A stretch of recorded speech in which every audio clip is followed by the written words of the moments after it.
যথাযথ মর্যাদায় ওমান বাংলাদেশ দূতাবাস মাস্কাটার উদ্যোগে আন্তর্জাতিক অভিবাসী দিবস এবং জাতীয় প্রবাসী দিবস 2024 পালিত হয়। ডিসেম্বর 18 তারিখ বুধবার আন্তর্জাতিক অভিবাসী দিবস এবং জাতীয় প্রবাসী দিবস উপলক্ষে নানান কর্মসূচির আয়োজন করছিল ওমানের বাংলাদেশ দূতাবাস। এবারের দিবসের প্রতিপাদ্য ছিল প্রবাসীর অধিকার আমাদের অঙ্গীকার, বৈষম্যহীন বাংলাদেশ আমাদের সবার। ওমানে নিযুক্ত বাংলাদেশের দূতাবাসের মাস্কাটার ডেপুটি চিফ অব মিশন এবং মিনিস্টার মিস মৌসুমী রহমানের সভাপতিত্বে প্রথম সচিব আসাদুল হকের সঞ্চালনায় এক আলোচনা সভা অনুষ্ঠিত হয়। এবং যারা উপস্থিত হতে পারেননি সেই সকল প্রবাসী ভাই ও বোনদের আমার শুভেচ্ছা। আমরা আজকে এই প্রবাসী দিবসে আমাদের মহামান্য রাষ্ট্রপতি, মাননীয় প্রধান উপদেষ্টা, প্রবাসী কল্যাণ উপদেষ্টা, পররাষ্ট্র উপদেষ্টা এবং স্বরাষ্ট্র উপদেষ্টার বাণী শোনাচ্ছিল।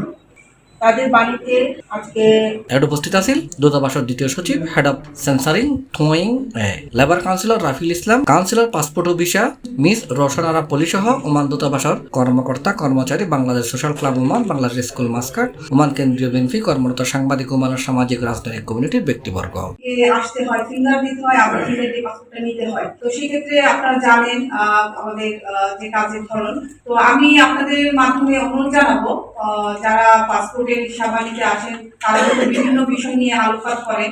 যে বিষয়গুলো তার মধ্যে হচ্ছে আমরা কিন্তু এমআরপি পাসপোর্ট বেশ কয়েক মাস ধরে পাচ্ছি না। হ্যাঁ, তো এটা হয়তো অনেকের কাছে আপনারা জানেন যে বাংলাদেশে পাসপোর্ট প্রিন্টিং এর প্রবলেম। তো সেই লক্ষ্যে আমাদেরকে কিন্তু আগেই এই বিষয়টা বলা হয়েছিল যে এমআরপি পাসপোর্টটা ধীরে ধীরে কমিয়ে ফেলতে, এবং আমরা সেই দিকেই আমরা যাচ্ছি। এবং বাংলাদেশের এই যে পলিসিটা আপনারা পৌঁছে দিবেন, পাশাপাশি যাদের অনলাইন বার্থ সার্টিফিকেট নাই, প্রবাসী কল্যাণ ও বৈদেশিক কর্মসংস্থান মন্ত্রণালয় কর্তৃক প্রতি বছরের ন্যায় এবছরও আন্তর্জাতিক অভিবাসী দিবস ও জাতীয় প্রবাসী দিবস 2024 উদযাপনের উদ্যোগকে আমি স্বাগত জানাই। এ উপলক্ষে আমি বিশ্বের বিভিন্ন প্রান্তে বসবাসরত অভিবাসী বাংলাদেশি এবং তাদের পরিবারের সদস্যদের আন্তরিক শুভেচ্ছা এবং অভিনন্দন জানাচ্ছি। আমি এখানে আসার পরে হুইল চেয়ারের উপর চার্জ ছিল, আমাদের হ্যান্ডিং এজেন্ট আছে, হুইল চেয়ারের উপর চার্জ, সেটা আমি প্রথম আমার যে মিটিং ছিল হ্যান্ডিং এজেন্টের সাথে আমি প্রথমেই বার্গেনিং করতে না হুইল চেয়ারের জন্য আমরা চার্জ। প্রথমে তারা 4 জন, পরবর্তী চুক্তি করার সময় এখন তারা 7 জন পর্যন্ত হুইল চেয়ার পাব করে। উল্লেখ্য, দিবস উপলক্ষে রাষ্ট্রপতি, প্রধান উপদেষ্টা এবং সংশ্লিষ্ট উপদেষ্টার বাণী পাঠ করি উনাময়ী এবং আলোচনা সভাত আগত অতিথিদলের প্রবাসীদের স্বার্থে তারা বিভিন্ন দাবি দাওয়া ওমানত অবস্থিত বাংলাদেশ দূতাবাস মাস্কাটার ডেপুটি চিফ বরাবর বাংলা সরকারের উদ্দেশ্যে তুলে দিচ্ছি। বাংলাদেশের অগ্রযাত্রায় ওমান প্রবাসীদের অংশগ্রহণের ওমান প্রবাসীদের ধন্যবাদ এবং অভিনন্দন জানাই।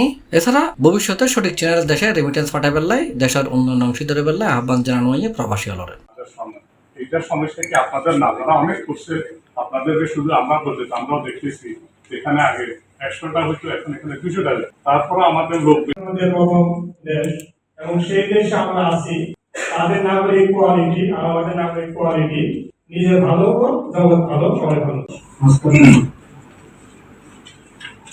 C+ TV Chittagong.